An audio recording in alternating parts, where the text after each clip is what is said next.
Mas já que a gente falou sobre que não é a panaceia, quando não se aplica a CNV? Quando não funciona, vamos dizer Olha, assim. eu acho que talvez não seja, a palavra certa não seja não se aplica, porque sempre, né, sempre há aplica em uma alguma maneira medida. suave de falar algo, né? Aí saindo fora até da CNV, né? Sempre há uma maneira, porque CNV não quer dizer ser bonzinho, ser mansinho, que é também outro Perfeito, você ter grande trazido, equívoco, né? A gente acha que falar em comunicação não violenta é você ter alguém pronto para dizer sim, muito pelo contrário, né? A CNV implica uma autorresponsabilização consigo e com o outro, e isso exige muito mais do que o toma lá da cá, escreveu, não leu, pau comeu, bateu, levou. Isso é simples, é simplório. Só que, como você falou, a gente tem evoluído, né, como ser humano que somos, né, e a gente precisa também evoluir na nossa capacidade de comunicar.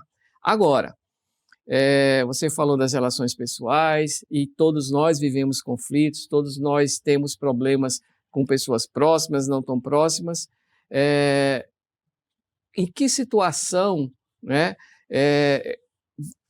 você pode não encontrar um caminho, né, para solucionar o conflito, né?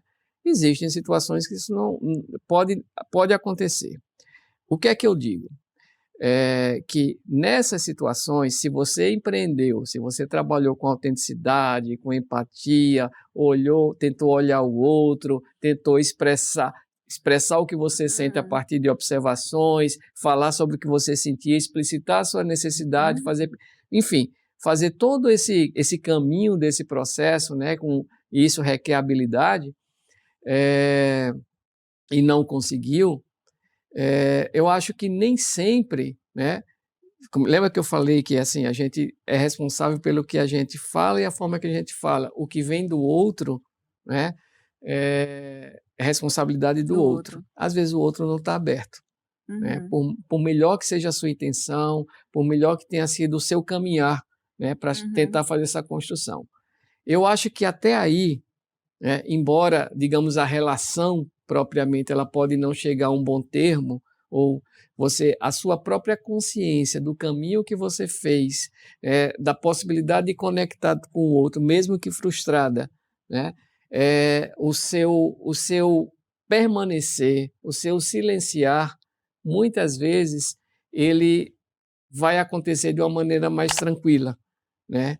O que é que eu estou falando, né? Que se você colocou tudo que você podia naquele momento, né? E aí não estou colocando você como alguém superior, né? Que também tem essa armadilha, claro, né? É um risco. Às vezes a gente se coloca assim, não, eu já fiz tudo o que eu podia. Não é disso que eu estou falando.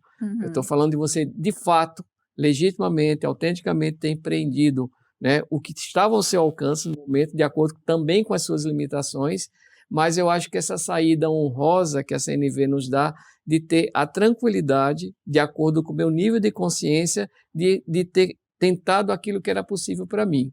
E aí é onde entra um outro, você falou de presença, eu vou trazer uma palavra que eu gosto muito, que é a pausa. Né? Ao invés de sair para não quero nunca mais falar com você, por exemplo, como a gente vê quando os processos chegam a um nível de mágoa, de sofrimento mútuo, né? Você simplesmente dá o espaço para uma pausa.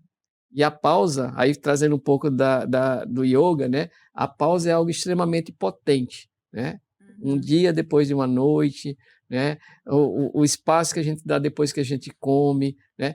Também nas relações, uma pausa pode ser extremamente geradora de algo novo, desde que eu esteja consciente, alimentando aquele processo e aberto.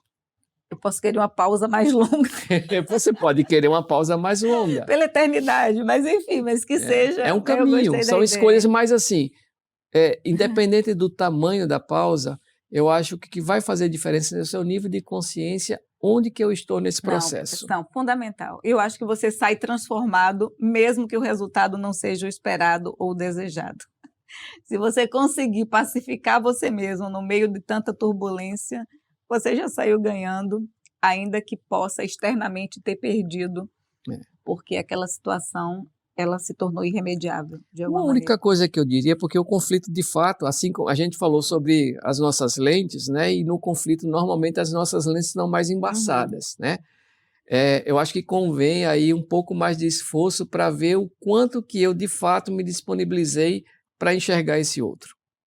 E não apenas querer ter o meu ponto de vista ou a minha necessidade Validado. atendida. Eu acho que vale a pena essa reflexão, porque de fato as nossas lentes ficam um pouquinho mais embaçadas no conflito. Com certeza. E a gente daí, viesa. muitas vezes, quando a gente fala de relações profissionais ou não, né, a ajuda de um terceiro é onde entra a mediação, que é uma outra perninha disso. O mediador é um terceiro que é engraçado, né? O mediador ele é tido não como imparcial, mas o mediador ele tem um papel de multiparcialidade. Ou seja, é aquele que consegue enxergar e capturar as diversas verdades e trazer aquilo tudo para um diálogo. Fundamental.